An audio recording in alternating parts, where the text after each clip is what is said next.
Hello नमस्कार. Healthy life या YouTube चॅनलवर आपणा सर्वांचं खूप खूप स्वागत. आज आपल्याला पंचकर्माबद्दल माहिती देण्यासाठी आपल्याकडे आज डॉक्टर उमा नलावडे मॅडम आलेले आहेत. त्या पंचकर्म तज्ञ आहेत. मॅडम तुमचं आमच्या यूट्यूब चॅनलवर खूप खूप स्वागत. नमस्कार. आपण आता त्यांना पंचकर्माबद्दल काही प्रश्न विचारणार आहोत. पहिला प्रश्न असेल, पंचकर्म म्हणजे काय? पंचकर्म म्हणजे हे जर जाणून घ्यायचं असेल तर थोडंसं आपल्याला आयुर्वेदातली थोडीशी माहिती पाहिजे की पंचकर्म म्हणजे ही एक शोधन प्रक्रिया आहे किंवा क्लिन्झिंग किंवा डिटॉक्सिफिकेशनची ती प्रोसेस आहे. आयुर्वेदामध्ये चिकित्सेचे मुख्यतः दोन प्रकार आहेत, शमन चिकित्सा आणि शोधन चिकित्सा. शमन चिकित्सा म्हणजे काय हे समजण्यासाठी सुद्धा थोडंसं आपल्याला बेसिक आयुर्वेदातल्या काही गोष्टी माहीत असणं आवश्यक आहे. की जसं वात, पित्त आणि कफ या तीन दोषांवरच आपले पूर्ण स्वास्थ्य जे आहे ते अवलंबून असतं. तर ज्यावेळी हे वात, पित्त, कफ बिघडतात किंवा त्यांचा समतोल बिघडतो, ढासळतो, तेव्हा आपण आजारी पडतो किंवा व्याधी निर्माण होतो. बरोबर आहे. मग ह्यांना आपल्याला समतोल करण्यासाठी दोन गोष्टी करत आहे. एक तर शमन करू शकतो किंवा शोधन करू शकतो. तर शमन करणे म्हणजे काय की औषधी देऊन त्यांना त्यांच्या पूर्वस्थितीमध्ये आणण्याचा प्रयत्न करणे. आणि शोधन चिकित्सा म्हणजे ही पंचकर्म चिकित्सा असते की जे दोष वाढलेले आहेत किंवा बिघडलेले आहेत, त्यांना कुठे आपल्या शरीरामध्ये वेगवेगळ्या ठिकाणी चिकटून बसलेले आहेत, त्यांना ढिले करून आणि जवळच्या मार्गाने बाहेर काढणे ही शुद्धिक्रिया म्हणजे पंचकर्म. पुढचा प्रश्न असेल, पंचकर्म कोणी करावं? पंचकर्म हे आयुर्वेदामध्ये, आता आयुर्वेदाचं मूळ उद्देशच हे आहे की स्वस्थस्य स्वास्थ्य रक्षणम आतुरस्य व्याधी परिरक्षण. त्यामुळे पंचकर्म देखील स्वस्थ व्यक्तीनेही करावे की जर त्याला स्वास्थ्याचं रक्षण करायचं आहे, आणि दुसरं आतुर म्हणजे जो व्याधीग्रस्त आहे त्याला व्याधीपासून मुक्ती मिळवण्यासाठी किंवा त्याचा आजार बरं करण्यासाठी यांना सुद्धा काही ठिकाणी पंचकर्म करणे हे आवश्यक असते. आणखी पुढचा प्रश्न असेल की पंचकर्मासाठी, पंचकर्म हा विधी करण्यासाठी किती दिवस लागू शकतात आणि नोकरी करणाऱ्यांना महत्त्वाचा प्रश्न असतो, म्हणजे रजा घ्यावी लागते का? आता कसं आहे की पंचकर्मामध्ये आपण थोडंसं आधी पंचकर्मातलं बघूया की पंचकर्म म्हणजे काय. की ह्या ज्या 5 प्रकारच्या शुद्धिक्रिया आहेत त्याच्यामध्ये वमन, विरेचन, बस्ती, नस्य आणि रक्तमोक्षण. बरोबर आहे. तर ह्या 5 प्रकारच्या शुद्धिक्रियाला प्रत्येक क्रियेसाठी वेगवेगळा कालावधी लागतो. जसं की आपण उदाहरणार्थ जर पाहिलं की नस्य ही सगळ्यात सोपी पंचकर्माची प्रक्रिया आहे की साधारण 7 दिवसांमध्ये ती होते, पण रोज फार तर फार 15 ते 20 मिनिटांचा काळ तुम्हाला इथे येऊन द्यावा लागतो. तसं बस्ती आहे. बस्ती जो आहे तो 8, 16, 30 असे योग बस्ती, कालबस्ती, कर्मबस्ती असे त्याचे प्रकार आहेत. ते व्याधीनुसार, प्रकृतीनुसार आपल्याला ठरवावे लागतात आणि त्यानुसार त्याला आपल्याला तितके दिवस द्यावे लागतात. अशा प्रकारे प्रत्येक क्रियेचा थोडाफार काल हा वेगवेगळा असतो, पण कमीत कमी 1 आठवड्यापासून आपल्याला पुढे जे आहे ते कालावधी ठरवावा लागतो. दुसरा प्रश्न होता आपल्याला की रजा घ्यावी लागते का. तर ह्यामध्ये जे आहे तर आपण आता सध्याच्या काळामध्ये प्रत्येक जण एवढा व्यस्त आहे, अगदी बिझी आहे, त्यामुळे आपण तेवढं करू शकतो की रजा घ्यायची गरज नसते. फार तर फार वमन किंवा विरेचन ह्या 2 पंचकर्मांच्या मुख्य दिवशी, जी मुख्य क्रिया ज्या दिवशी केली जाते त्या दिवशी आपल्याला एक दिवस रजा घ्यावी लागते. ठीक आहे. पण बाकीचे सगळे कर्म जे आहेत तर आपलं रुटीन चालू ठेवून पण आपण करू शकतो, त्याला रजा घ्यायची गरज नसते. आणि आता पुढचा प्रश्न असेल की मासिक पाळीमध्ये स्त्रियांनी पंचकर्म करावं का? हां, आता पंचकर्म ह्या शुद्धिक्रिया जेव्हा आहेत तेव्हा अर्थातच जेव्हा शुद्धिक्रिया होते शरीराची तर आपली थोडीफार प्रमाणामध्ये जेव्हा शुद्धी होते तर थोडीशी झीजच होते म्हणूया आपण. तर आणि आधीच आपल्या मासिक पाळीमध्ये आपले तीच क्रिया चालू असते की ती पण एक शुद्धिक्रियाच आहे. त्यामुळे शक्यतो मासिक पाळीमध्ये पंचकर्म करू नये किंवा केलंच जात नाही.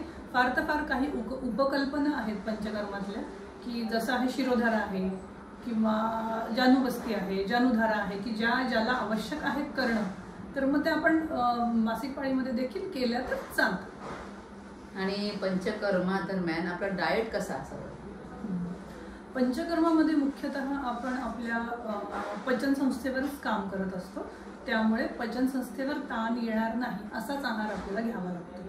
म्हणजे जो पचायला हलका आहार आहे, जसं उदाहरणार्थ ज्वारीची भाकरी, मुगाचं वरण किंवा मुगाची डाळ, किंवा आम्ही कधी कधी काही जे पंचकर्म आहेत जसं आहे की वमन आणि विरेचन मुख्यतः ज्या ठिकाणी आपण पोटावरच कार्य केलेलं आहे त्या ठिकाणी आम्ही सरळ डाएट चार्टच देतो की आज हे खायचंय, उद्या ते खायचंय, परवा ते खायचंय. असं करत करत जो अग्नीवर आपण काम केलेलं आहे तर त्याला हळूहळू आपल्याला वाढवायचं आहे. पचनशक्ती आपली हळूहळू वाढवायची आहे. त्या दृष्टीने आपण सरळ आहाराचा तक्ताच पेशंटला देत असतो. त्यानंतर आता हे पंचकर्म केलं पेशंटने, त्याचा प्रभाव किती दिवस राहतो?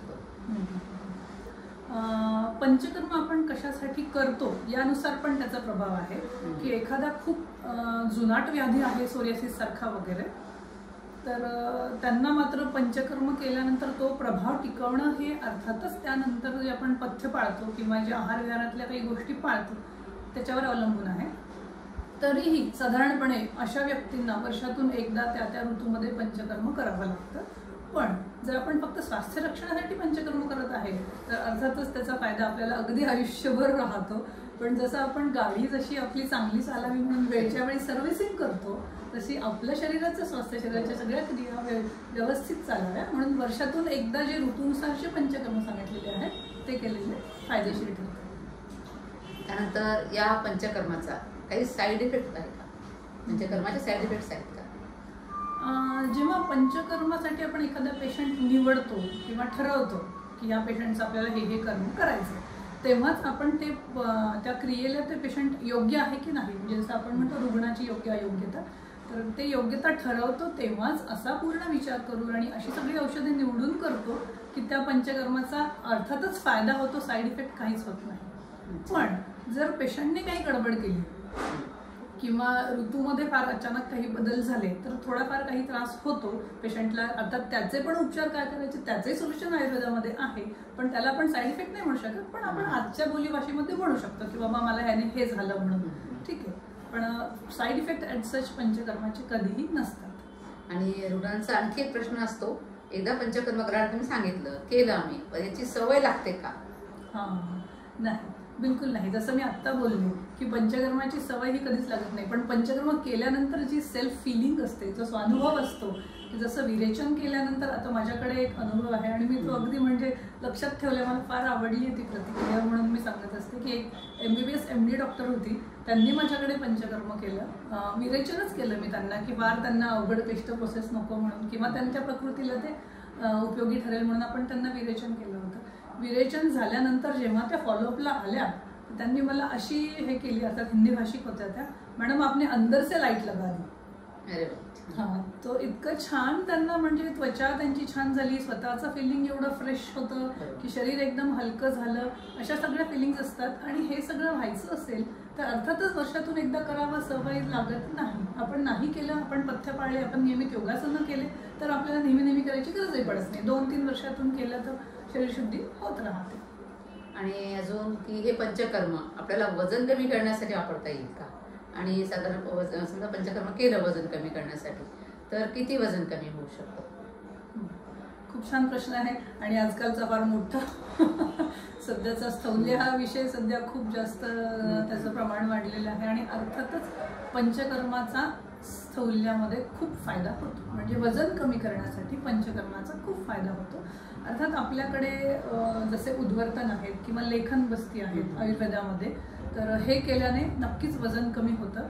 तो तुमचा प्रश्न होता की पंचकर्म जेव्हा आपण ह्याच्यासाठी करतो वजन कमी करण्यासाठी, वेट लॉससाठी, तेव्हा असा प्रॉपर कोर्स जो सांगितला जातो त्याप्रमाणेच ते करावं, त्याचा फायदा होतो. त्याच्यासोबत अर्थातच व्यायाम आणि आहाराची जोड आपल्याला द्यावी लागते.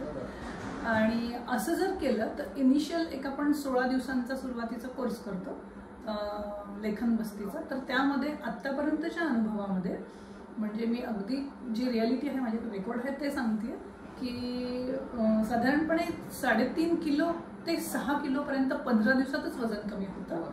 हां, म्हणजे इथे ॲक्च्युली तुमची फॅट लॉसची किंवा मेदाची क्षय होण्याची प्रोसेस सुरू होते. त्याच्या पुढे आणखी जर आपलं टार्गेट असेल की मला 8 किलो 10 किलो पण कमी करायचं, तर मात्र थोडासा आहार आणि व्यायामाची आपल्याला त्याला जोड द्यावी लागते आणि मधून फक्त अभ्यंगस्वेदन करायला इथे यावं लागतं. अजून एक प्रश्न की पंचकर्मामध्ये 5 कर्म आहेत, ते वमन, विरेचन, बस्ती, नस्य, रक्तमोक्षण, ते 5ही कर्म एकाच वेळी सगळे केले जातात का? एकाच रुग्णावर, एक रुग्ण तुमच्याकडे ट्रीटमेंटसाठी आलाय तर 5ही क्रिया तुम्ही त्या रुग्णावर करता का? नाही, बिलकुल म्हणजे सरळ स्पष्ट उत्तर. कारण हे जे पाचही क्रिया आहेत, हे जे पाचही कर्म आहेत ते अर्थात आपण वेगवेगळ्या दोषांच्या शुद्धीसाठी करतोय आणि त्या दोषाला जवळच्या मार्गाने आपण बाहेर काढत असतो. जसं की कफदोषाचं स्थान उर्वस्थान आहे, तर आपण त्याला वरच्या मार्गाने बाहेर काढत असतो. वातासाठी बस्ती करतो, खालच्या मार्गाने बाहेर काढत असतो. तर अर्थातच आपण जर गडबड केली, सगळेच कर्म एकदमच करायचे, मला वेळ नाहीये, मला घाई आहे, तर सगळा तुमचा गोंधळ होणार आहे. कुठलीही क्रिया पूर्ण व्यवस्थित होणार नाही. त्यामुळे पाचही कर्म एका वेळेला करता येत नाही. फार तर फार कसं आहे की जसं बस्ती, नस्य ह्या 2 गोष्टी आपण एका वेळेला करतो. ठीक आहे. जोडीला उपकल्पना जसं की शिरोधार आहे, कटिबस्ती आहे, हे आपल्याला एका वेळेला 8 दिवसांमध्ये वगैरे प्लॅन करता येतं. पण पाचही क्रिया एका वेळेला एका पेशंटवर करता येत नाही. खूप छान माहिती म्हणजे सांगितली पंचकर्माची. बऱ्याच पेशंटला याच्या म्हणजे खूप प्रश्न असतात की पंचकर्म त्यांना सांगितलं. आता मी तर स्वतः पंचकर्म करत नाही, प्रॅक्टिस करते पण पंचकर्म करत नाही. त्यामुळे पेशंटला ॲड्रेस केलं की त्यांचे अशा प्रकारचे प्रश्न असतात. म्हणून म्हटलं प्रश्नोत्तर रूपाने आपण पेशंट म्हणजे सगळ्यांपर्यंतच पोहोचू या माध्यमातून. म्हणून तुम्ही खूप छान माहिती सांगितली. धन्यवाद. आणि तुम्हा सर्वांना ही माहिती खूप उपयोगी पडेल. आणि माझा हा व्हिडिओ आपल्याला आवडला असेल तर जरूर लाईक करा, शेअर करा, कमेंट करा आणि माझं चॅनल जरूर सबस्क्राईब करा. धन्यवाद.